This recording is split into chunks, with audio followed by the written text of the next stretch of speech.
Leonardo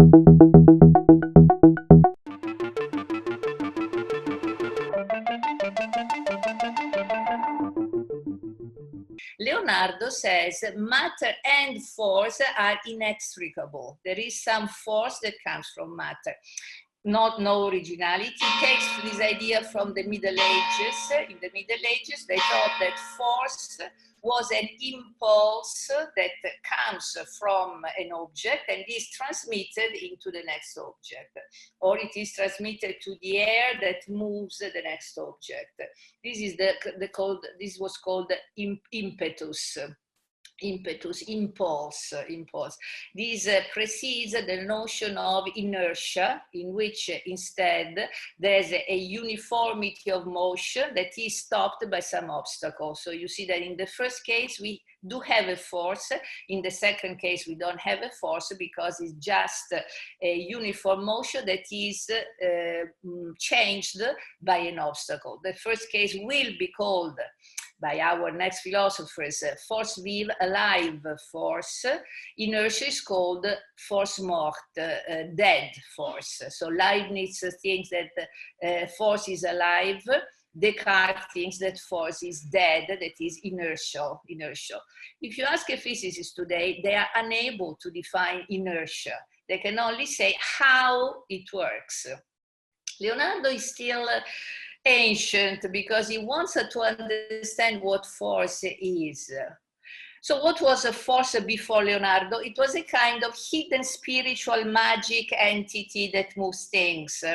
If you remember, if you know Thales, a pre-Socratic philosopher, said there must be an inner psyche meant meaning soul, that moves things, that is like a magnet, like the magnet moves iron, this soul moves things. Okay, so it's still analogic thinking, but it's interesting that this force, this energy is called psyche because it is invisible, it is psychic, not psychic in the modern sense, but psychic in the sense that of spiritual. In Leonardo's times, we have alchemists, we have magicians, we have astrologists who thinks that there is this spiritual force that is, of course, totally irrational, not confirmed by anything else. Leonardo cannot stand this idea of force, this magic idea of force. One of the first to think of force as something rational. Why? Because he doesn't need God, because he thinks that matter speaks by itself, nature speaks by itself. What is cybernetic here? Cybernetic is the fact that matter is able to find its own devices to reproduce itself. Okay, this recursivity, just to go back to Levin, recursivity is the going back to the condition that makes the machine or the device, a natural device, closer to equilibrium.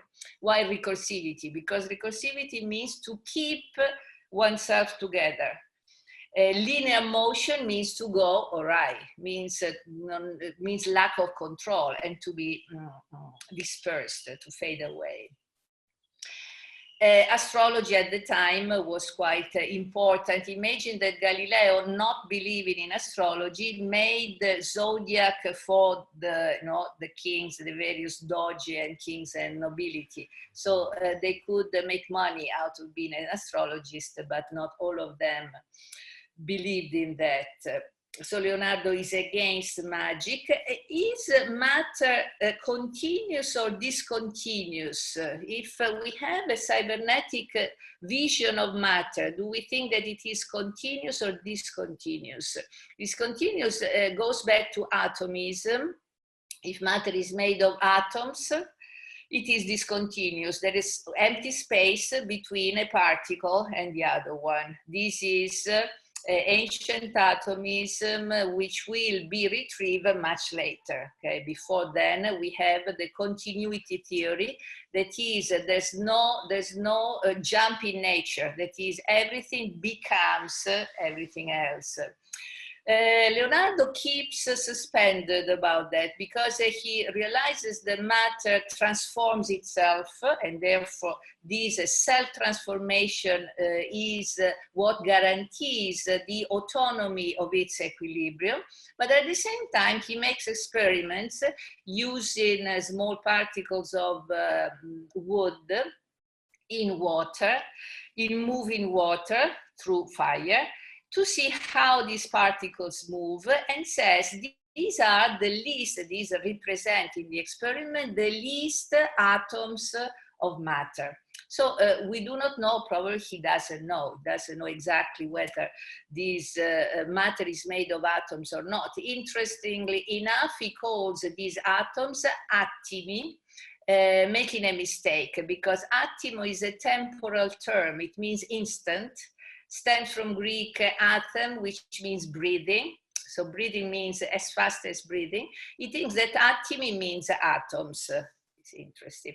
So he probably takes that from Democritus, from Heron, corpuscular idea of matter. So, however, matter is discontinuous or continuous.